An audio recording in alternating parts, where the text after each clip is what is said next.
What's up, guys? Long time no see. Well, we are back at it again with the 1967 Mustang. For those of you who are new to this channel or just stopping by, my name is Rick. This is my 1967 Ford Mustang coupe. Doing a little bit of a, I guess you want to call it a resto mod. But basically, where we left off in last video is I did pressure wash the entire engine bay. I degreased it. Since then, it's been a couple of months that I haven't really picked up the camera just because of, you know, work and stuff like that. I've been very busy this year. But I have been basically working on and off on the car. As of now, I have been stripping with a basically like a grinder and a flat disc, not a flat disc, I'm sorry, it's an abrasive disc that basically is meant for stripping paint without taking any of the material off the metal. In this video, what I'm trying to accomplish at least is finish up with the paint stripping, and whether that be sandblasting, which that's the route that I'm going to be doing. When you do need to take apart the suspension, the spindles, the brakes and all that stuff to get the aprons areas pretty much bare. So what I'm going to do is I'm going to grab this camera and then basically we can just walk around and I'll show you guys exactly what we need to do and what the hell is going on with all this plastic behind me, and let you know exactly why that's there and basically the idea behind it. So let me pick up this camera real quick. Alright guys, so this is basically where we're at right now. This is all bare metal. So, you know, I've been pretty busy. But again, like I said, on and off, not as quickly as I want to. But what I'm gonna end up trying to do here is I'm going to try to sandblast it as well. I do have a sandblast. You can't really see it, but it's right there. But there are like some areas that are hard to get to, like there, and kind of like in that area there. If you can see that, yeah, you can see that right in that corner, stuff like that, down there. But basically, I'm very this was not supposed to basically get to this state, I guess you could call it. This was supposed to be like pretty much like a little fun car to build, stuff like that. But little by little, I've been finding myself working on it more and more. As you can see on in here, that's, to me, I don't know, I just couldn't live with myself having the car looking like this down here, even though you can't even see it. And in this area, when I was pressure washing, as you can see, all the seam sealers started to come off, so all that has to get cleaned up and re-seam sealed, edge primed as well. But for today's video, I do need to get rid of all the suspension components, pretty much get rid of the coilovers, upper arms, lower arms, spindles, stuff like that, torsion bars, and as well as these covers, I guess you want to call them. So those are for the torsion bars. I did end up going with the, you can see that, can't really see that, but this right here, that's the CPP, Classic Car Performance lower A-arm kit for this car. Basically, with the way that they have it is there is a subframe reinforcement that gets bolted on underneath the car, but it basically mimics this. Goes across here, back down that way. I believe it's like a 1/4-inch steel, and that gets bolted down from the bottom. But you do need to cut the welds and get this removed, and get that removed. Get the lower single arm removed. And then basically they have a triangulated arm that goes there to the reinforcement to the bottom. But hopefully we'll get to that video today, to that part today on this video. But as of right now, I'm going to just set up the tripod like always. We're going to get rid of all the suspension components here, the sway bars and everything. The stock, whatever you want to call that, I'm not sure, but all the steering components. This bar will stay on there because basically that is my jacking point as of now, since I will not have any suspension or any wheels to put on the car. And then we'll start sandblasting this area here. So I'll go ahead and I'll put you guys on a tripod really quick, and hopefully you guys can stick around to enjoy the content. Yeah, so let me set you guys up on the tripod and we'll go from there.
see a little bastard.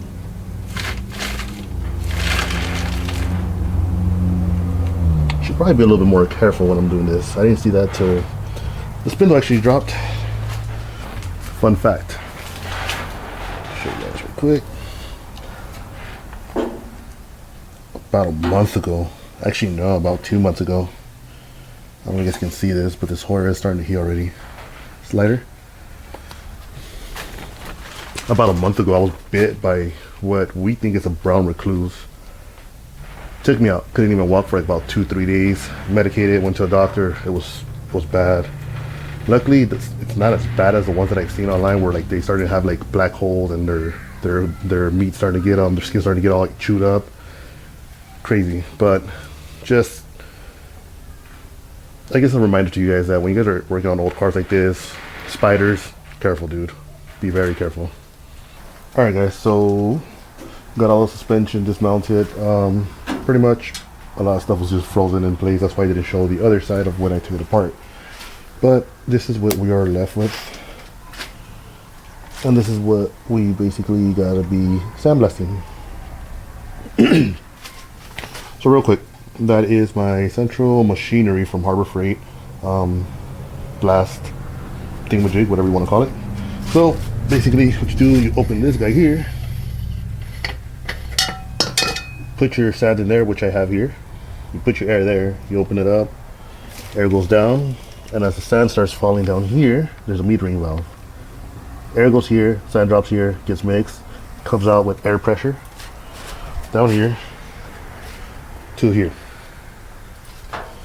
Now I'm supposed to be able to sandblast all of that with basically those 2 bags. Now that is the reasoning why I have this whole contraption going on here, because the idea is sandblast. For those of you who've sandblasted before, you guys know that it comes out at a high rate of speed, bounces back, and basically gets all over the place. This will contain everything that hits the wall, drops down into the tarp. Once I ran out of media, instead of buying more media, what I can do is I can just collect everything, pretty much run it through the screen that I have, and back into a tank, recycle it, reuse it again. I should be able to do this about 3 to 4 times before the media is too worn out and it's not as abrasive as it usually should be when it's brand new. It'll still work, it will just take a little bit longer. That is why we're going to concentrate on all these places first, and then once the media has broken down, then I will concentrate on the whole inside, because inside I just want an etch since it's already stripped. If that makes sense to you guys.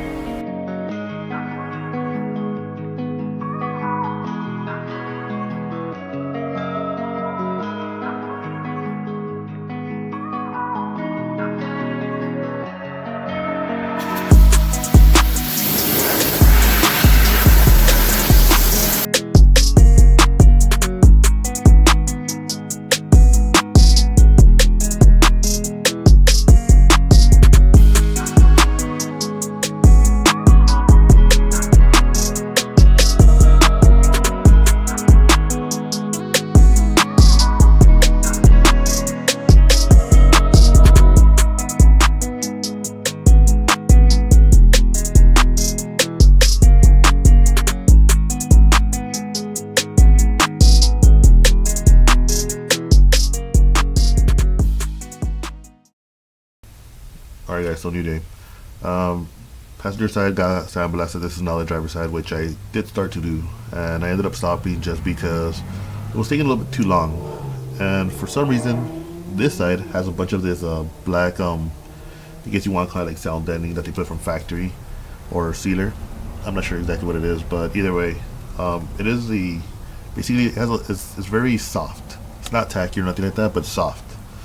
And basically what ends up happening is when you hit it with the sandblaster, instead of it just chipping it away, it absorbs some of the impact from the abrasive, and it basically it'll eat it up eventually, but it'll take you maybe 2-3 times longer than it would, instead of just doing like the bare metal, which I've done like in this area and stuff like that. So real quick, I use a propane, and I just heat it up a little bit and then I scrape it off. Some of this area you could take off, but it's like, see? So that area there does not come off, so that's where this comes in.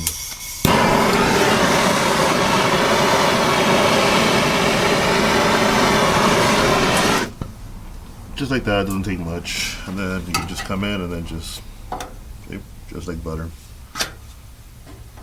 Again, just like butter.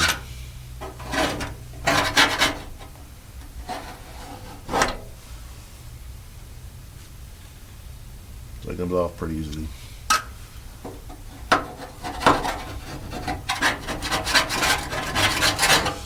So yeah, then you're just left with that. So again,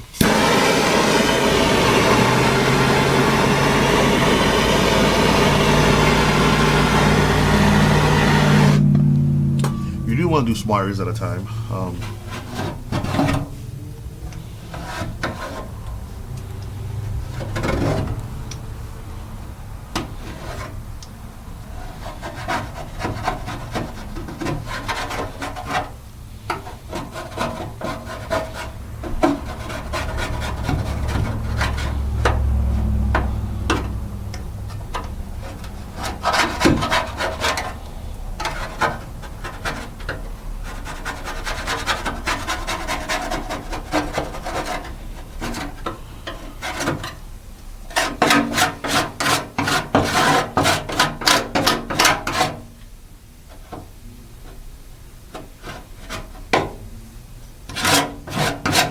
So as you can see, it does work very effectively. Another thing that you might can use here is also a wire brush. You might want to go to Harbor Freight or eBay or Amazon, somewhere where you can get like a bunch of them for like, you know, pennies on the dollar. And you can actually like warm this up and then probably like scrape it off or do this and then use a wire brush to get into like, say like a little area right here where it's kind of indented in a little bit, or like the edges here. I wouldn't just go at it just with a wire brush, just because if you brush all of this, it's basically just gonna spread around, which is not the end of the world. In that case, like now that I'm getting down to like bare metal like this, I'm still gonna take an extra step and I'm still gonna use acetone on a rag and wipe all of this off. Give me a quick second and I'll show you guys exactly what I'm talking about.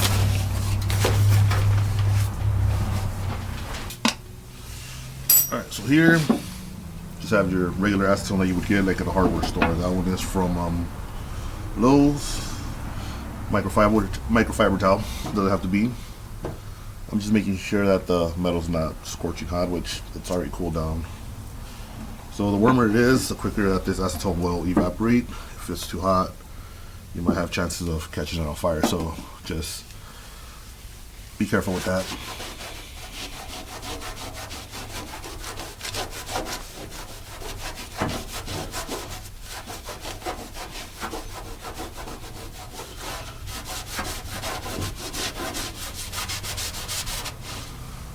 Now this is a microfiber towel, so it is not very aggressive. It's actually very soft. I would use something more like a rag, like a towel or something like that. Something with like some grit to it. But I don't know if you guys can see that, how clean that's actually coming out. But I'll grab the camera real quick and I'll show you guys. Get you guys up a little bit more closer. But yeah, you can see this is the area that I did here and here. All of this area here. So it leaves it pretty clean. You can sandblast this now and then, whatever extra little left over here, that'll probably come off. What you want to get rid of is all like the thick stuff. All the thick stuff like right here. That's what you want to kind of like get off.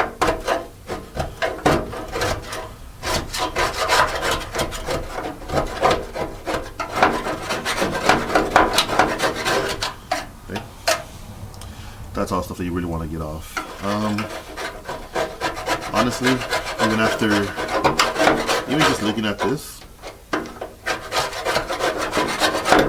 like that, I don't think the sandblaster will have an issue with that. That should come off pretty quickly. Like, you know, this right here, that might be a problem. Just all the thick stuff, see? Like all that stuff right there. All that stuff you do want to scrape off. So basically, I got my work cut out for me. So I'm pretty sure you guys don't want to see me do this. I don't want to do this. I'm pretty sure you don't want to see me do this. So I'm just gonna go ahead and just knock this all out, and I'll catch up with you guys once it's all, I guess, all scraped up. Alright, got most of it all scraped down. Ended up just using the torch and the spatula as I was showing everybody. And this thing is in very good condition. I did not encounter any type of rust at all, not even surface rust. Look at all the stuff that I actually had to scrape off. Ridiculous. But, had to be done. So, I'm not sure, I don't think I'm going to have to acetone this. I think I'm just going to leave it the way it is. And then just basically put the tarp back down, clean everything up off the floor, and then continue with the sandblasting, and I'll get back with you guys as soon as I'm done with the sandblasting. So this is the driver's side, obviously. Everything came out pretty good. All the coating came off of it, everything's good. And I did start to do the firewall. Firewall's all completed. The rear portion of the aprons are also done. Shock towers are done. A little bit to do here on the motor mount part. That side's done. So just got to do this piece here, and as well as the radiator support. So yeah, like I said, I'm going to go ahead and close out the video here. Thank you so much for watching. Catch you guys on the next one. Peace.